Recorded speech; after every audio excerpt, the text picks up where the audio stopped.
안녕하세요. 미국 주식론 대학의 미준입니다. 6월 7일 화요일 오늘의 미국 주식 뉴스를 시작합니다. 제가 어제 월요일 날 미준의 책 읽어주는 남자라는 컨텐츠를 여러분들과 공유한 바가 있습니다. 이번에 함께 읽어본 책은요, 브라질에 비가 내리면 스타벅스 주식을 사라라는 굉장히 좀 시적인 제목을 가진 그런 책이었는데요. 안타깝게도 좀 반응이 굉장히 좋지가 않습니다. 그래서 이렇게 오래간만에 미준의 책 읽어주는 남자를 진행했는데 왜 이렇게 영상을 클릭을 안 하시나 봤더니 영상 길이가 50분이 넘더라고요. 그래서 제가 지나치게 좀 욕심을 낸 것 같습니다. 아무래도 책에 있는 내용을 조금 많이 빼도 되는데요. 제가 욕심이 자꾸만 생겨서 여기도 읽어드려야 될 것 같고 저기도 읽어드려야 될 것 같고 이렇게 조금씩 분량을 늘려나가다 보니까 어느새 50분짜리 영상을 만들고 앉아 있었습니다. 다음부터는 조금 짧은 영상을 보내드릴 테니까 이번 그 영상은요, 여러분들께서 좀 많이 시청을 하셨으면 좋겠습니다. 왜냐면 지금처럼 매크로 영향 때문에 주식시장이 심하게 흔들리는 모습을 좀 우리가 자세히 공부해 볼 수 있는 굉장히 중요한 정보가 많이 담겨져 있거든요. 만약에 이 비디오를 가지고 공부하기 싫으신 분들은 직접 책을 사서 한번 읽어보시는 것도 굉장히 좋은 하나의 학습이 되지 않을까 생각을 합니다. 그래서 조금 굉장히 좀 길게 만들어서 호응이 없는 것 같은데 내용은 굉장히 좋다, 이렇게 좀 홍보 말씀을 드리고 싶고요. 자, 그러면 연휴를 마치고 시작하는 6월 7일 오늘의 미국 주식 뉴스 바로 시작합니다. 자, 오늘도 연휴 때와 마찬가지로 월요일날 미국 증시의 마감 시황부터 살펴보겠습니다. S&P 500이 플러스 0.31%로 마감이 됐고요. 다우존스는 0.04% 아주 소폭 상승했습니다. 나스닥이 0.40% 플러스, 그리고 마지막으로 러셀 2000 역시 0.24% 정도. 그래서 아주 소폭으로 상승하고 끝났습니다. 초반에는 1% 넘는 상승까지도 보였었는데요. 중간 이후에 조금 주춤하면서 이렇게 좀 주가가 흘러내리는 경향이 있었거든요. 자, 그럼에도 불구하고 이렇게 마지막에 약간의 반등을 보이면서 플러스로 마감했다는데 우리가 좀 의미를 주면 좋을 것 같습니다. 어제 채권 금리가 굉장히 급하게 상승을 했습니다. 그렇기 때문에 이렇게 주가가 좀 중간 부분에 하락을 한 거거든요. 그럼에도 불구하고 채권 금리의 급상승을 이겨내고 마지막에 조금 힘을 냈다는데 우리가 칭찬을 해주면 좋을 것 같습니다. 자, 미준 4차 산업혁명 포트폴리오에 들어가 있는 종목 혹은 제가 개인적으로 관심을 가지고 있는 종목들의 성적표를 살펴보면요. 자, 어제 주가의 흐름이 가장 좋았던 성장주는 리오토였습니다. 주가가 10.91%나 하루 만에 급증을 해버렸고요. 니오도 마찬가지로 괜찮았죠. 6.08% 상승했습니다. 요즘에 중국 쪽의 분위기가 많이 완화됐습니다. 코비드 바이러스의 영향에서도 조금씩 벗어나는 모습을 보여주고 있고 또 공급망이 붕괴된 현상이 조금씩 안정화에 들어가고 있거든요. 그렇기 때문에 이렇게 리오토, 니오 같은 주식들이 힘을 내고 있다, 이렇게 살펴볼 수가 있고요. 자, 코인베이스도 5.97%로 힘을 내고 있습니다. 최근 들어서 이제 가상화폐 가격이 조금씩 올라가고 있거든요. 비트코인의 가격이 회복하는 추세를 보이면서 반등을 시작했다, 이렇게 보시면 됩니다. 온 세미컨덕터가 4.88%, 크라우드 스트라이크 4.24%, 로블록스 3.87% 상승했고요. 실버게이트 캐피탈이 3.78%, 애쉬가 3.52%, C리미티드 3.16%, 더 트레이드 데스크 2.95%, 차지포인트 2.75%, 로쿠가 2.58% 올라가면서 어제 마감을 됐습니다. 그 밖에도요, 2%, 1% 정도 소폭의 상승을 보여준 성장주들이 굉장히 많이 보이는 그런 하루였습니다. 자, 다음은 메가테크 기업들의 성적표를 볼 텐데요. 자, 어제 메가테크 기업 8개 중에서 가장 좋은 주가의 흐름을 보여준 종목은 구글입니다. 2% 조금 넘게 상승을 했고요. 아마존도 2% 가까이 상승을 하면서 마감이 됐습니다. 자, 메타 플랫폼즈비 1.82%, 테슬라가 1.6% 올랐고요. 애플이 0.52%, 엔비디아가 0.35% 상승했습니다. 반면 어제 주가가 약간 떨어진 메가테크 기업도 보이는데 마이크로소프트가 0.47% 소폭 하락했고요. 넷플릭스 0.92% 하락했습니다. 자, 오늘 방송의 첫 번째 뉴스는요, 아무래도 애플로 시작을 해야 될 것 같습니다.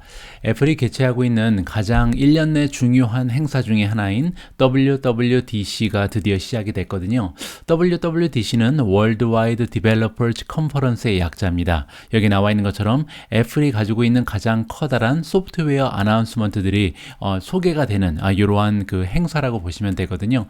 과연 올해의 WWDC에서는 어떠한 새로운 소프트웨어를 무엇을 출시할 예정으로 이렇게 발표를 했는지 여러분들께서 직접 한번 그들의 혁신 모습을 살펴보시면 좋을 것 같습니다. 자, 여기 보시는 것처럼 CNBC 프로 기사에서 애플이 이번에 발표한 내용들을 좀 요약을 해서 우리한테 알려주고 있거든요. 시간별로 정리가 돼 있어 제가 맨 뒤에서부터 앞으로 좀 돌아오면서 여러분들과 그 내용을 공유를 해 보도록 하겠습니다. 자, 가장 먼저 보실 부분은 당연히 이제 아이폰이겠죠. 아이폰의 새로운 소프트웨어 iOS 16이 드디어 발표가 됐거든요. 이 부분은 굉장히 좀 복잡하고 여러 가지 정보가 들어있기 때문에 제가 별도의 영상을 통해서 여러분들과 좀 그 내용을 공유할 기회를 마련해 보도록 하겠습니다. 다른 기능이 좀 많이 소개가 됐기 때문에 오늘은 좀 대체적으로 다양한 그 이슈들을 좀 점검하는 그런 기회로 삼아 보고요.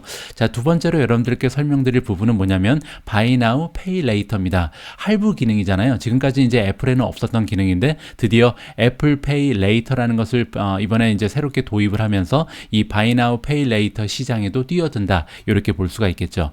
자, 애플 Pay Later라는 새로운 그 비즈니스 모델은 이 소비자들이 좀 물건을 아무데나 살 수가 있는 겁니다. 그리고 애플 페이를 이용해서 만약에 이제 받아들여진다면 어느 정도 이제 애플 페이에 거래 내역이 있어야겠죠. 그리고 나서 나중에 4번에 걸쳐서 비용을 분할로 이제 납부할 수가 있게 되는데 총 6주에 걸쳐서 분할이 가능하다. 이렇게 나와 있습니다. 중요한 것은요, 피가 없습니다. 따라서 소비자 입장에서는 그냥 가볍게 할부로 6주로 나눠서 내면 된다. 따라서 고가의 제품을 이렇게 구매할 때는 굉장히 많은 도움이 될 수가 있겠죠. 예를 들어서 월급을 2번에 나눠서 살 수가 있는 거잖아요. 6주면 이제 2달에 걸쳐서 받는 거기 때문에 굉장히 좀 유용한 툴이 될 수 있다.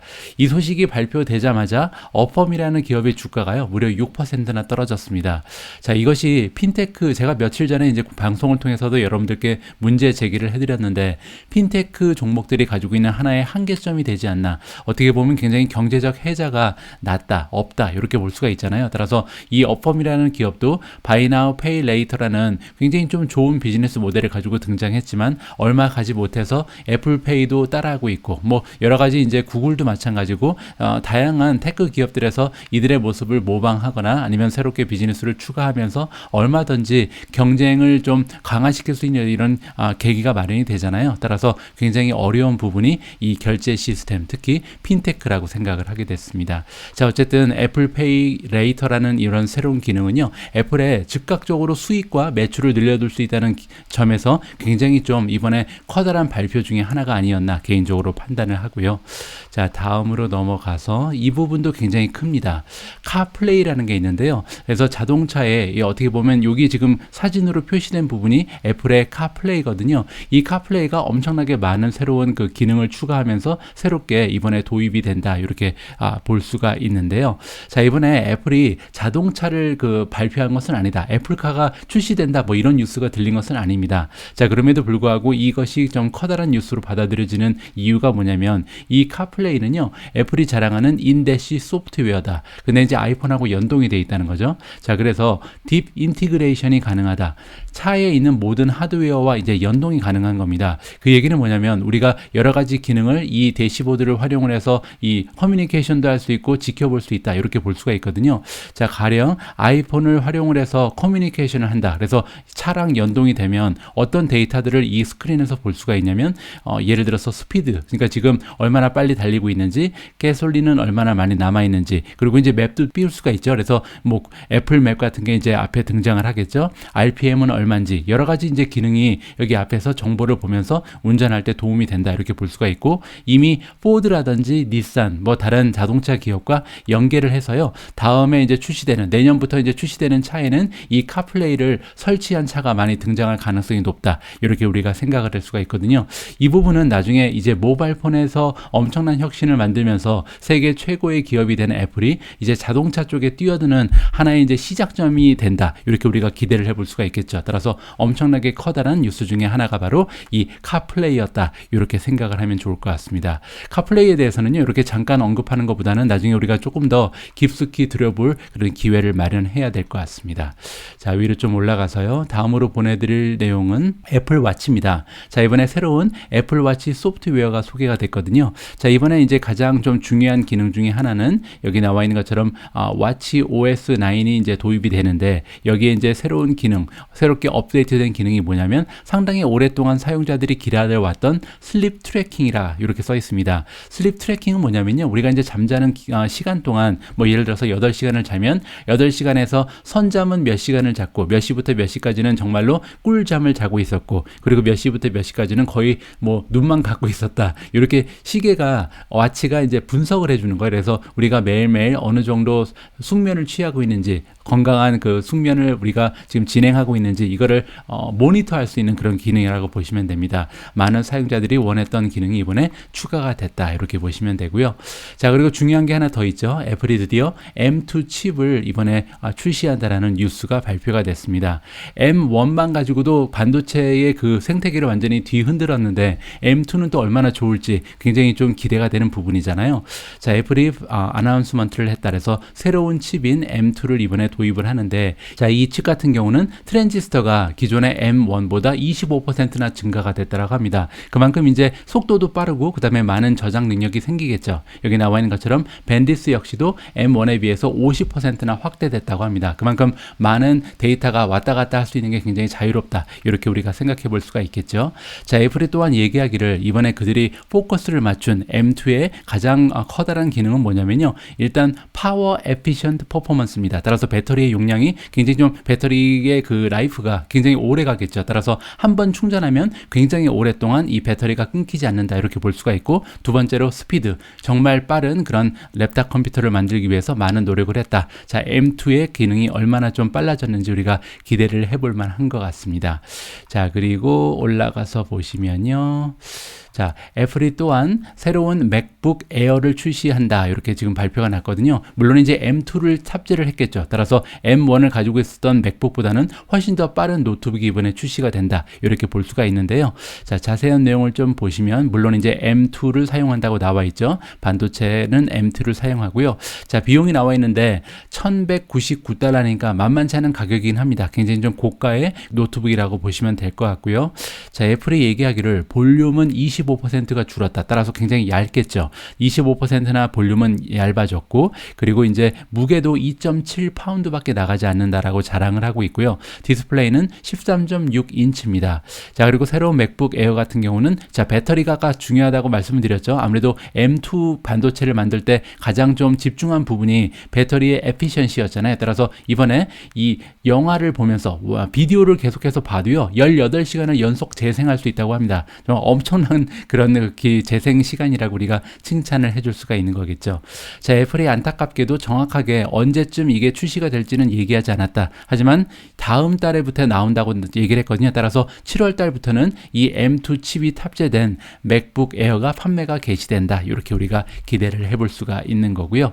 자, 그 위로 또 올라가면요. 자, 이번에 맥북 프로도 출시가 됐습니다. 13인치짜리 맥북 프로가 M2 칩을 탑재하고 나왔다라고 나와 있죠. 자, 이번에 보시면 맥북 프로 같은 경우는 $100가 더 비쌉니다. $1,299고요. 그리고 이제 정확한 출시 날짜는 나오지 않았지만 다음 달에 출시가 된다라고 나와 있고요. 자, 배터리 라이프가 더 깁니다. 아까는 18시간이었잖아요. 이번에는 20시간입니다. 따라서 아까 맥북 에어 같은 경우는 18시간, 맥북 프로 같은 경우는 20시간으로 정말 엄청나게 긴 배터리 라이프. 그리고 이거는 그냥 놔둘 때가 아니죠. 20시간 동안 계속해서 비디오를 시청을 해도 따라서 영화 10번을 볼 수 있는 그런 배터리의 좀 라이프 타임을 이번에 확보를 했다. 이렇게 우리가 살펴볼 수가 있는 거고요. 자, 8개의 코어가 들어가죠. CPU가 8코어고요. GPU는 10코어입니다. 그리고 메모리 같은 경우는 24GB. 굉장한 스펙이 등장을 했다. 이렇게 볼 수가 있겠죠. 자, 그리고 추가적으로 좀 살펴볼 부분이 이제 맥 소프트웨어가 맥 OS 벤츄라라는 게 나왔는데요. 여기서 이제 뭐 여러 가지 테크니컬한 내용이 담겨 있는데 저는 개인적으로 좀 어떤 부분이 재밌었냐면 아이폰을요 웹캠 대신 사용할 수 있다고 합니다. 따라서 이제 웹캠을 여기다 설치하고 이제 웹캠에서 찍는 것처럼 제가 지금 여러분들과 소통하기 위해서 웹캠을 사용하고 있는데 만약에 제가 아이폰 사용자라면 이 앞으로는 맥을 이용을 해서 그리고 맥과 아이폰을 이용을 해서 비디오를 이렇게 촬영할 수 있다. 이렇게 우리가 기대를 해볼 수가 있겠죠. 자, 마지막으로 하나만 더 보도록 하겠습니다. 바로 아이패드인데요. 아이패드의 소프트웨어 아이패드 OS 16이 이번에 새롭게 출시가 된다라는 뉴스가 전달됐고요. 자, 이번에 아이패드에서 강조를 하는 부분은요. 혼자 일하는 것이 아니고 여러 명이 함께 일하는 그런 환경을 조성해 준다에 초점을 맞추는 것 같습니다. 콜라보레이션, 함께 일하는 거거든요. 협력이죠. 두 사람이 한 개의 그 문서를 가지고 함께 작업을 할 수 있는 이런 환경이 조성이 된다고 얘기를 하고요. 그리고 이제 프리폼이라는 게 있는데, 프리폼은 뭐냐면 화이트보드가 등장을 합니다. 일종의 이제 그 디지털 상의 그 칠판이죠. 여기서 두 사람 이상, 여러 명이서 한꺼번에 이제 미팅도 하고 누구나 자유롭게 뭐 글씨도 쓰면서 판서도 하면서 이렇게 회의를 진행할 수 있다. 동시다발적으로 그렇게 할 수 있다는 얘기입니다. 따라서 이제 아이패드를 사용해서 미팅, 가상현실에서 만나서 함께 미팅하는 그러한 구조를 만들어내고 있는 첫 단계구나. 이렇게 우리가 생각을 해도 좋을 것 같습니다. 자, 어쨌든 이번에 굉장히 많은 다양한 또 소프트웨어, 뭐 여러 가지 애플이 준비하고 있는 혁신의 모습을 이번에 WWDC를 통해서 소개를 해주고 있는데요. 이 컨퍼런스는 아직 마무리된 건 아닙니다. 총 3일, 4일 정도 진행이 되는 것으로 제가 알고 있거든요. 따라서 지금도 계속해서 이제 혁신하는 모습을 지켜내고 있다는데 우리가 좀 관심을 가질만 합니다. 애플 그러면요, 이제는 좀 가치주로 더 넘어갈 때가 되지 않았나, 이렇게 이제 생각하시는 분이 많은데 그렇지가 않다는 거죠. 이렇게 해마다 WWDC에서 발표하는 내용을 보면 정말 최고의 혁신적인 그 모습을 계속해서 지켜나가고 있다. 이렇게 우리가 좀 칭찬을 해주면서 이번 이벤트를 바라봐도 좋을 것 같습니다. 자, 다음으로 준비한 기사는 주식시장을 둘러싼 경제적인, 매크로적인 그런 환경에 대한 이야기인데요. 자, 이번에 RBC라는 투자기관에서 S&P 500의 전망을 약간 하향 조정했다. 컷이라는 것은 줄였다는 거죠. 이러한 제목이 발표가 됐는데 사실 끝까지 읽어보시면 굉장히 긍정적인 그런 기사라고 말씀드릴 수가 있을 것 같습니다. 자, 그러면 이 RBC라는 투자기관에서 어떠한 전망을 던져주고 있는지 함께 읽어보시죠. 자, RBC가 슬래시했다. 줄였다는 거죠. 그들이 가지고 있었던 S&P 500의 year end target, 그러니까 2022년 말까지 도달할 수 있는 그런 목표 주가가 있었는데 이것을 하향 조정했다라고 이해하시면 됩니다. 자, 뭐라고 얘기하면서 이렇게 줄였냐면요. 일단 경제가 약간 둔화되고 있다라고 얘기하고 있죠. 자, 그럼에도 불구하고 이 월가의 기업 RBC를 얘기하는 거죠. RBC라는 투자 기관은요, 브라이트 스폿을 찾아냈다. 뭐 건강해 보이는, 굉장히 밝아 보이는 그런 모습을 보이는 그런 섹터도 발견을 했다는 거죠. 특히 이제 스몰캡 스톡이 그렇다고 얘기합니다. 그래서 시가총액이 작은 종목들이 현재 굉장히 매력적으로 보인다라고 언급을 해주고 있습니다. 자, RBC라는 뱅크에서는 이번에 트림을 했다. 약간 줄였다는 거죠. S&P 500의 2022년 타겟 프라이스를요, 원래 기존에 4,860이라는 숫자를 가지고 있었는데 4,700으로 하향 조정했다라고 합니다. 자, 월요일날 노트에 따르면 그랬다는데 이 노트를 발행한 사람은 로리 칼바시나라는 전문가고요. 자, RBC의 헤드 미국 쪽의 주식 전략가다, 이렇게 보시면 됩니다. 자, 이분이 새롭게 발표한 포캐스트는 지금 금요일날 종가랑 비교를 해보니까 14% 정도 추가적인 상승이 가능하다. 뭐 월요일날 주가가 조금 올랐다고 해도 13% 이상은 지금 거뜬하게 올라갈 수 있는 그런 여력이 있다. 긍정적으로 우리가 해석을 해볼 수가 있는 거죠. 자, 우리는 계속해서 보고 있는데 slower economic growth, 그러니까 지금 2022년, 2023년에 계속해서 경기의 성장이 좀 둔화되는 것은 인정을 하고 있는 것 같습니다. 우리도 감안을 하고 있다. 자, 그렇지만 리세션은 아니다. 그래서 리세션이 오지 않는다라고 지금 확신을 하는 그런 목소리를 보여주고 있는 거고요. 자, 우리는 계속해서 리마크러블한 스테빌리티를 보고 있다. 스테빌리티는 뭐냐면요, 안정성입니다. 그래서 굉장히 좀 훌륭한 안정성이 보인다는 건데 어디에서 그러냐면 바텀 업 컨센서스. 컨센서스는 이제 합의점 그런 뜻이잖아요. 우리가 이제 그 시장의 전망치를 컨센서스라고 부르는데 위에서 내려오는 건 탑다운이고요. 그리고 아래서 위로 올라가는 게 바텀 업이죠. 따라서 매크로 쪽을 보면서 이렇게 컨센서스를 만들면 굉장히 우울해 보이잖아요. 자, 그런데 기업들이 지금 발표하고 있는 컨센서스, 그 전망치랑 어우러져서 만들어진 그 전망치는요, 결코 나쁘지 않고 굉장히 안정적인 모습을 보여주고 있다는 겁니다. 따라서 2022년, 2023년 EPS의 예상치가 나쁘지 않다. 굉장히 안정적이다. 이렇게 칭찬해주고 있는 거죠. 자, 그러면서 이런 전략가가 또한 뭐라고 얘기하고 있냐면 사인이 보인다. 어떤 사인이 보이고 있냐면요, 주식시장이 드디어 바텀을 찾았다. 드디어 이제 바닥을 찍었다. 이렇게 얘기하고 있는 거죠. 따라서 굉장히 좀 긍정적인 메시지를 이번 기사를 통해서 우리가 발견할 수가 있는 겁니다. 물론 여기에서 그 근거가 되고 있는 이 컨센서스가, EPS 포캐스트가 굉장히 아직까지 건강하다는 얘기를 하고 있는데 이 포캐스트는요, 앞으로 계속해서 하향 조정될 가능성을 우리가 좀 생각을 해봐야 됩니다. 하지만 지금 현재 기존의 컨센서스를 기준으로 한다면 2022년, 2023년 우리가 추가적인 성장을 기대해 볼 수 있을 만큼 아직까지는 건강한 건강한 수치가 발표되고 있다. 이렇게 얘기를 하고 있는 거죠. 자, 과연 어떤 그 논리를 가지고 지금 바닥을 찍었다라고 얘기하는지 조금 더 이야기를 들어봐야 할 것 같습니다. 자, 첫 번째로 바닥을 찍었다는 근거가 뭐냐면요. 디펜시브 섹터의 지금 밸류에이션입니다. 디펜시브 섹터라는 것은 방어주 이런 걸 얘기하잖아요. 뭐 방어주 그러면 보통 뭐 우리가 흔히 생각할 수 있는 게 유틸리티라든지 아니면 원자재라든지 뭐 헬스케어 뭐 이런 거를 우리가 생각해 볼 수가 있는데 부동산도 있겠죠. 이러한 그 디펜시브 섹터의 밸류에이션이 지금 굉장히 좀 비싸졌다는 겁니다. 어느 정도로 비싸졌냐면요. 이 세큘러 그로스 섹터, 세큘러는 구조적인 성장이죠. 따라서 그 순환을 하지 않고 구조적인 성장을 하는 그런 구조 섹터, 그리고 시크리칼은 이제 순환을 하는 이런 섹터를 얘기합니다. 이런 데랑 비교를 했을 때 밸류에이션이 많이 차이가 나지 않는다. 따라서 이렇게 디펜시브 섹터의 그 밸류에이션과 나머지 섹터의 밸류에이션이 비슷해졌기 때문에 더 이상 커다란 하락은 좀 기대하기가 어렵다, 예상하기가 어렵다, 이렇게 정리가 가능하겠죠. 자, 그리고 S&P 500의 두 번째 이유는 뭐냐면요. S&P 500에 지금 컨슈머 디스크리셔너리, 즉 컨슈머 디스크리셔너리는 뭐냐면 소비재 중에서 이미 소비재라 그래서 경기가 좋지 않으면 사람들이 돈을 잘 쓰지 않는 그런 섹터를 얘기하죠. 뭐 가령 예를 들어서 자동차 같은 게 대표적인 예인데 이쪽에 지금 엄청나게 하락이 됐고요. 또 한 분야가 뭐냐면 커뮤니케이션 섹터입니다. 커뮤니케이션은 통신주라고 보통 이제 생각을 하는데 통신주가 이 경기에 민감한 이유가 뭐냐면 대부분의 이 통신 그 서비스 쪽에 들어가 있는 주식들, 뭐 예를 들어서 페이스북이라든지 구글이라든지 뭐 이런 종목들이요.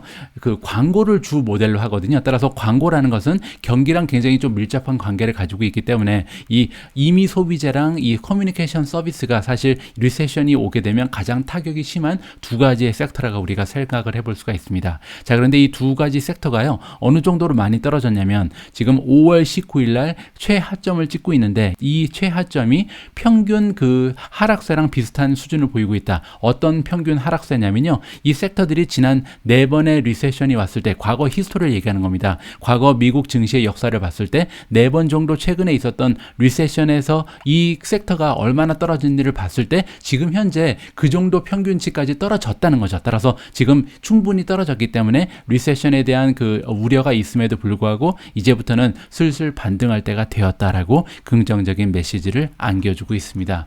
자, 이번에 RBC라는 그 투자 기관에서는 비록 이제 S&P 500에 그들이 가지고 있었던 그 기대치를 조금 하향 조정하긴 했습니다. 그럼에도 불구하고 뭐 13% 이상은 추가적으로 연말까지는 달릴 수 있다. 이렇게 좀 긍정적으로 보는 거잖아요. 과연 이들의 그 논리가 아까 어디에서 왔냐면 어닝에서 왔죠. 따라서 실적이 지금의 그 예상치를 받쳐준다면, 따라서 어닝이 계속 서프라이즈가 나오게 된다면 RBC의 예측대로 갈 수가 있는 거고요. 만약에 기업들이 조금씩 어닝의 그 결과를 발표하는데 계속해서 미스가 나오거나 아니면은 계속해서 뭐 마이크로소프트처럼 어닝 그 예상치를 하향 조정하는 추세가 발견이 된다면 이 RBC의 예상은 빗나갈 수도 있다. 이렇게 우리가 정리를 하면 될 것 같습니다.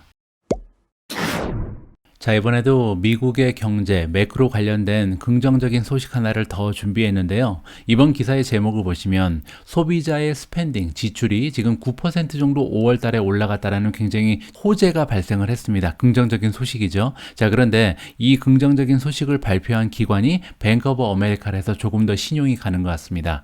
자, 뱅크 오브 아메리카에서 발표한 내용이 왜 좀 신빙성이 있냐면요. 미국의 최대 은행은 그 JP 모간입니다. 그리고 두 번째로 커다란 은행이 바로 이 뱅크 오브 아메리카거든요. 따라서 뱅크 오브 아메리카에서 이 설문조사를 진행하게 되면 엄청나게 많은 사람들이 이 뱅크 오브 아메리카를 사용하고 있기 때문에 어느 정도 그 샘플의 크기가 굉장히 크다. 따라서 이 샘플에서 나오는 결론에 대해서 우리가 좀 믿을 만하다. 이렇게 결론을 내볼 수가 있습니다. 자, 이번에 뱅크 오브 아메리카의 리포트에 따르면 어떠한 소식이 전해지고 있는지 직접 한번 읽어보시기 바랍니다.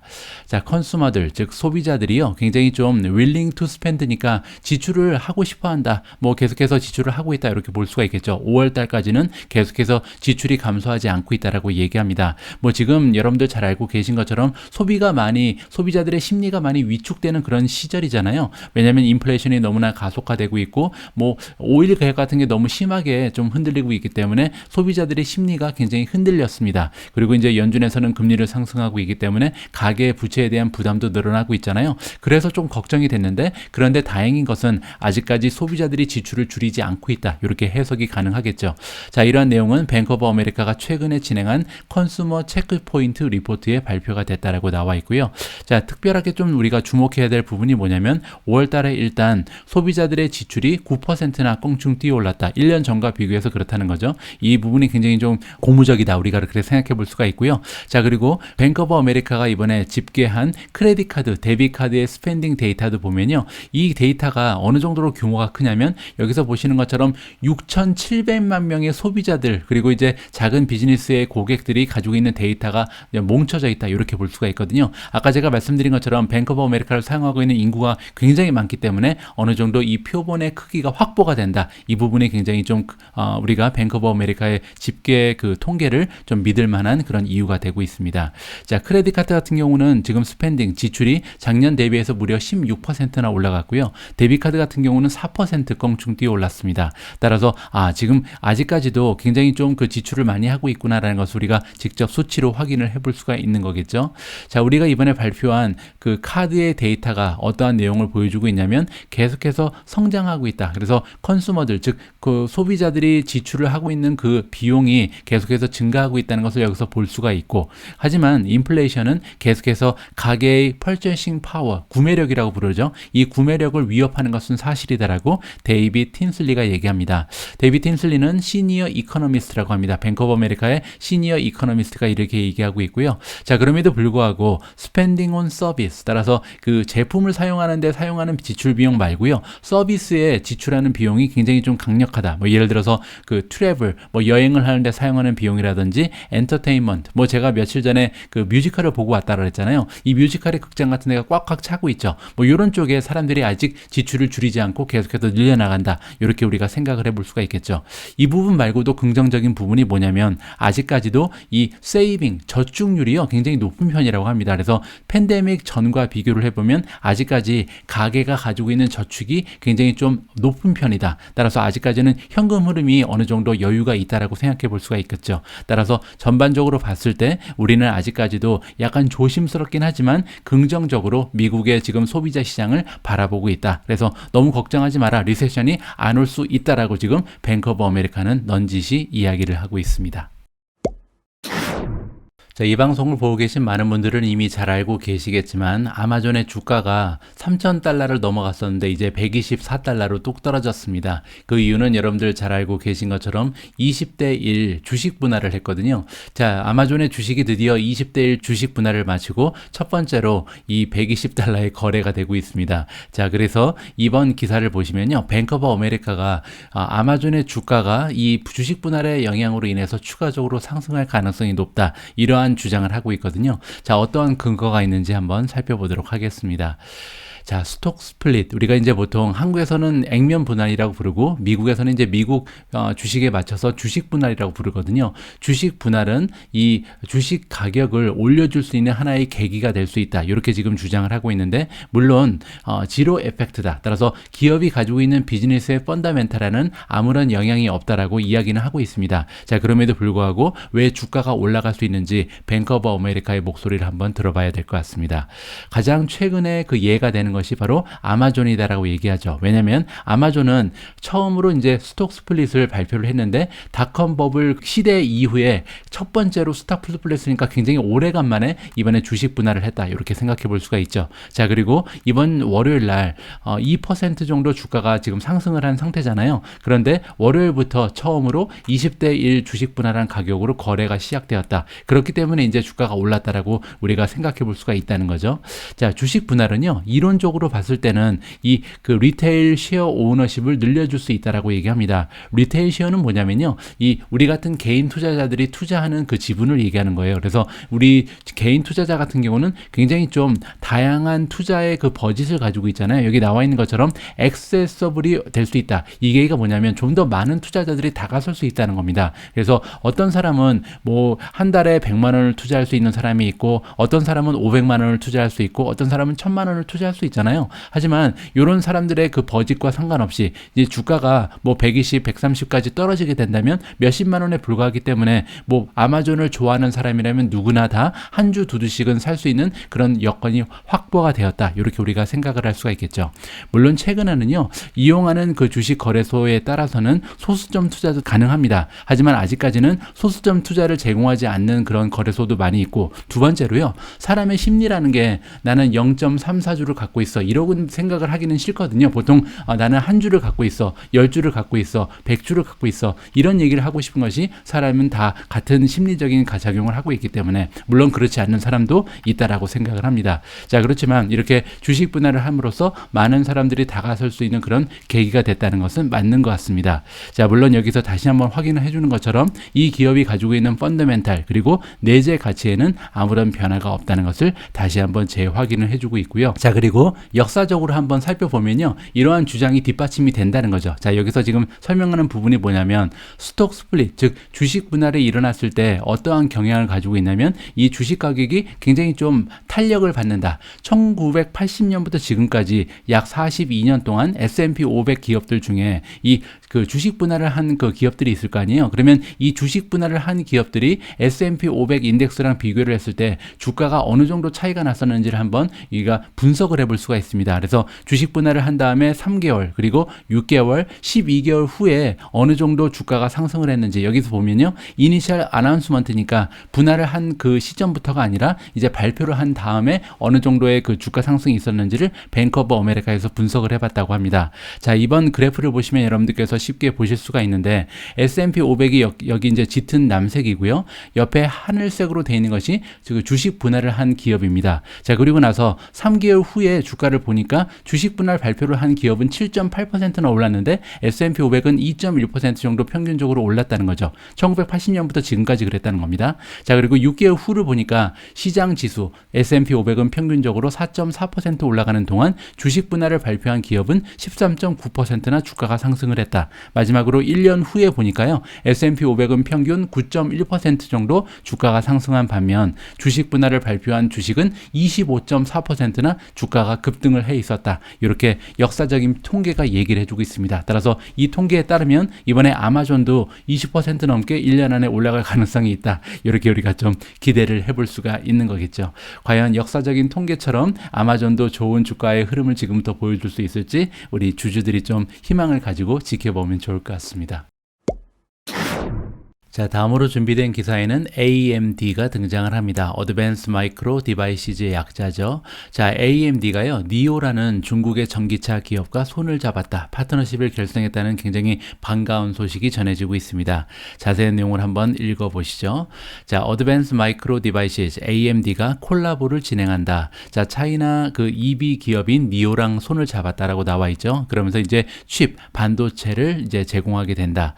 자, 니오가요, AMD가 제공하는 에픽 패밀리, 에픽이라는 종류의 프로세서, 즉 반도체 칩을 이용한다라고 우리가 볼 수가 있는데 어디에 사용하나가 굉장히 중요하겠죠. 여기 나와 있는 것처럼 HPC, 우리가 하이 퍼포먼스 컴퓨팅이라고 부르는 거죠. 그래서 굉장히 좀 그 고사양 그 컴퓨팅을 하는데 필요한 그 굉장히 좀 고성능 칩을 제공하는구나라고 우리가 이해를 해볼 수가 있습니다. 자, 이 플랫폼을 이용을 해서 어떠한 일을 하냐가 중요한데 여기 나와 있는 것처럼 인공지능을 이용해서 딥 러닝 트레이닝을 시킨다. 자, 그리고 코스트를 좀 줄이고요. 프로덕트를 새롭게 개발하는 그 시간을 단축하기 위해서 AMD가 제공하는 인공지능 칩을 사용한다. 이렇게 보시면 될 것 같습니다. 자, 어떻게 보면요, 여기에 그 니오 같은 기업도 전기차 기업이기 때문에 앞으로 자율주행 쪽에 굉장히 많은 투자를 할 것으로 기대가 되는데 여기에 딥러닝을 할 때 굉장히 좀 AMD 칩의 역할이 커지겠구나. 이렇게 기대를 해볼 수가 있겠죠. 하지만 한 가지 아쉬운 점이 있는데요. 바로 이 마지막에 나오는 얘기입니다. AMD의 칩은 그냥 니오가 새로운 자동차를 개발하는 데만 사용이 된다. 따라서 인공지능을 트레이닝 시킨 데만 사용이 되고요. 프로덕션 비클에는 사용하지 않는다. 즉 자동차 안에는 들어가지 않는다고 지금 못을 박았습니다. 저는 이 기사를 처음 봤을 때 AMD가 이제 자동차에 들어가는 칩도 만드나 뭐 이렇게 좀 기대를 했었거든요. 그런데 그런 일은 발생하지 않았다. 이렇게 우리가 정리를 하면 될 것 같습니다. 어쨌든 조금 아쉽긴 하지만 AMD가 이렇게 좀 중국 기업과도 손을 잡으면서 계속해서 고객의 수도 늘리고 영역을 확장해 나가고 있다는 것은 즐거운 일이 아닐까 합니다. 자, 오늘 마지막으로 준비한 기사는요, 에어비앤비 관련된 소식을 오래간만에 전해드릴까 합니다. 자, 에어비앤비의 마켓쉐어, 시장 점유율 관련된 소식이 등장을 했거든요.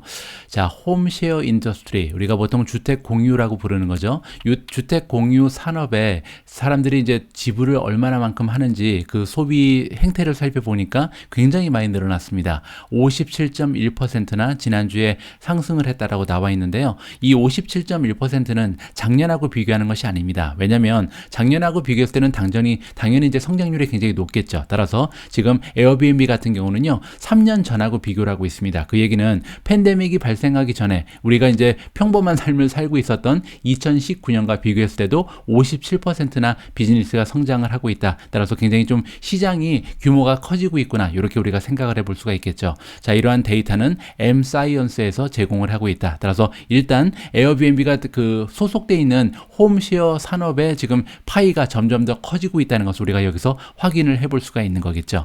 자, 볼륨 인덱스 그로스를 보니까 볼륨은 그냥 지난주랑 비슷한 그 일정한 그 성장을 보여주고 있다라고 합니다. 자, 그런데 좀 급격하게 늘어나는 부분이 있는데요. 그게 바로 뭐냐면 에버리지 오더 밸류입니다. 에버리지 오더 밸류는 뭐냐면요, 예약당 어느 정도의 평균 가치가 있냐, 이렇게 우리가 해석을 해볼 수가 있는데 무려 73%나 점프를 했다. 따라서 2019년에 비해서 한 예약당 지금 지불하는 금액이요, 73%가 올라갔다는 거죠. 이 부분은 두 가지 정도의 이유가 있을 것 같은데, 하나는 뭐냐면 최근 들어서 이제 여행의 수요가 엄청나게 늘고 있기 때문에 아무래도 호텔 쪽이라든지 에어비앤비 같은 쪽에서 굉장히 좀 객단가를 올리고 있습니다. 따라서 1박당 지불에 대한 그 객실 가격이 굉장히 많이 올라갔기 때문에 이렇게 점프가 나타나는 거고요. 두 번째 이유는 뭐냐면 예전에 비해서 숙박 기간이 늘어졌습니다. 그래서 예전에는 2박 3일 하던 사람들이 3박 4일, 4박 5일 정도 하고 있기 때문에 이렇게 현저하게 오더당 이 밸류가 많이 점프를 하고 있다. 이렇게 우리가 생각을 해볼 수가 있겠죠. 자, 어쨌든 이렇게 시장의 규모도 늘어나고 그 다음에 사람들이 지불하는 그 금액도 절대값도 굉장히 많이 늘어나고 있는 좋은 시장에 들어가 있는 것이 바로 에어비앤비잖아요. 따라서 이제 중요한 것은 시장 점유율만 확보가 되면 어느 정도 매출과 어닝이 확보가 되겠죠. 여기 나와 있는 것처럼 이번에는 시장 점유율을 보면 스펜딩을 기준으로 했습니다. 따라서 전체 사람들이 지불하는 지불 비용의 그 시장 점유율을 보면 에어비앤비가요, 시장을 이끌 뿐만 아니라 마진이 굉장히 큽니다. 전체 시장의 74.6%를 독차지하고 있거든요. 엄청난 일이죠. 단독 1위라는 것을 우리가 여기서 살펴볼 수가 있고요. 2위가 엑스페디아인데 엑스페디아의 시장 점유율은 20%가 조금 넘는 수준이기 때문에 게임이 되지 않는다. 완전히 뭐 천상천하 유아 독존의 모습을 보여주고 있죠. 자, 그리고 20.8%는요, 지난주랑 비교했을 때 떨어지고 있다. 그런데 제가 몇 달 전에 비슷한 기사를 읽어봤을 때도 엑스페디아의 그 시장 점유율은 계속해서 떨어지고 있었습니다. 따라서 어떻게 보면 에어비앤비의 시장 점유율은 지금도 74%가 넘는 굉장히 높은 수치를 보여주고 있지만 이 수치가 더 올라갈 가능성까지도 우리가 기대를 해볼 수가 있겠죠. 자, 3위는 바카사인데요. 이 기업은 4.6%밖에 가져가지 못하고 있습니다. 따라서 시장 점유율에 있어서는 지금 에어비앤비의 경쟁 상대가 거의 보이지 않는 상태다. 이렇게 우리가 설명을 해볼 수가 있겠죠. 따라서 이 기사에 따르면 호재 세 가지가 한꺼번에 나오고 있는 거죠. 첫 번째는 일단 3년 전에 비해서 굉장히 좀 그 많은 지출이 이 그 산업에서 발생하고 있다. 사람들이 이제 호텔에 묵던 사람들이 그만큼 홈시어 쪽에 좀 많은 호감을 가지고 이쪽으로 옮겨가고 있다. 이렇게 우리가 생각해 볼 수가 있겠죠. 두 번째는 뭐냐면 2019년과 비교했을 때 한 예약당 그 지불하는 가격이 73%나 올라갔다. 이 얘기는 아까 말씀드린 것처럼 현재 객실의 가격도 는 것이 하나의 이유가 되고, 또 하나는 이 숙박 기간이 늘면서 굉장히 이 산업이 좀 점프를 할 수 있는 계기가 되고 있다. 이렇게 볼 수가 있겠죠. 거기에 마지막 세 번째로 시장 점유율이 계속해서 확대되면서 전체 시장의 75% 가까이를 이 에어비앤비가 가져가는 굉장히 멋진 모습을 이번에 보여주고 있습니다. 따라서 어떻게 보면 에어비앤비가 가져갈 수 있는 좋은 뉴스 3개를 한꺼번에 이번에 우리가 살펴볼 수 있었다. 이렇게 마무리를 해보면 좋을 것 같습니다. 자, 6월 7일 보내드린 오늘의 미국 주식 뉴스를 마감할 시간입니다. 자, 오늘 오미진님과 함께 준비한 자막 영상을 소개해드리겠습니다. 오늘 계속해서 굉장히 긍정적인 뉴스만 여러분들께 읽어드렸기 때문에 마지막으로 준비한 자막 영상은 조금 부정적인 의견을 들어볼까 합니다. 여러분들이 이제 잘 아는 얼굴이 등장을 했죠. 댄 나일즈의 의견을 들어볼 텐데요. 이분은 지금까지 영상에서 그런 것처럼 계속해서 하락장을 외치고 있는 사람 중에 한 명입니다. 자, 이분이 오늘 방송에서 등장을 해서 얘기한 것은 한 가지 주식에 대한 부정적인 견해를 얘기를 했는데요. 바로 애플입니다. 애플에 대해서 지금부터 이제 그 소비자 심리가 굉장히 좀 불안해지는 그런 그 시대적인 현상과 맞물려지면서 실적이 굉장히 저조할 것이다. 따라서 주가가 지금보다 훨씬 더 많이 빠질 가능성이 높다라고 주장을 하고 있거든요. 자, 댄 나일즈가 주장하는 그 논리를 여러분들께서 지켜봐 보시면서 오늘 읽어봤던 다른 뉴스와 접목해서 결론을 내시면 좋을 것 같습니다. 자, 6월 7일 오늘의 미국 주식 뉴스는 여기까지입니다. 이번 주는 월요일이 공휴일이기 때문에 아무래도 한국에 계신 분들께서는 굉장히 짧은 한 주를 보내고 계시지 않을까 생각을 합니다. 짧은 한 주일 만큼 시간 잘 아껴 쓰셔서요. 보람되고 멋진 한 주를 만들어 가시기 바랍니다. 우리 모두가 미국 주식 투자로 은퇴하는 그날까지 다 함께 화이팅입니다. 행복한 하루 되세요. 감사합니다. Dan, good morning. It's great to have you. The S&P, it's an up day. The S&P is off about 13-14% from its peak. That is nothing compared to where you think it will go. You're anticipating 30 to 50% sell-off from peak to trough next year. What gets it there? Is it Fed, fundamentals, both? It's really both. So our rallying cry for this year is don't fight the Fed.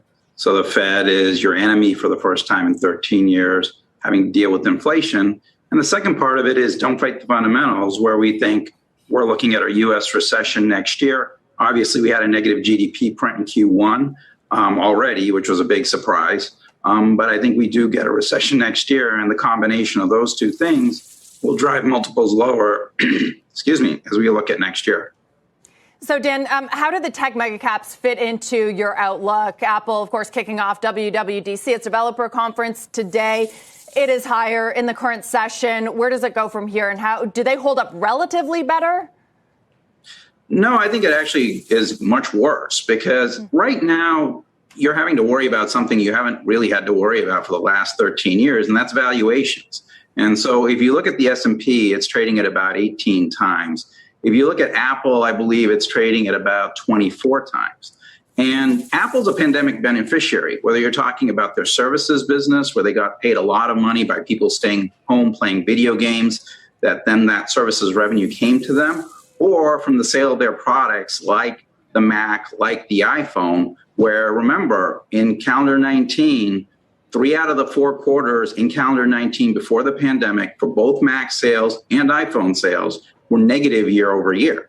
That went to up 66%, up 70% for iPhone and Mac, respectively, in the March quarters. Those have been decelerating. We expect them to go back to negative growth by the time you get to the end of this year, because instead of buying Macs and iPhones to work at home, we're going to be out on vacation, going to our favorite restaurants, going surfing, et cetera. And so you're seeing this shift spend from services, from goods to services. And Apple's going to get hit with that. And they also have a premium multiple relative to other names that have come down already.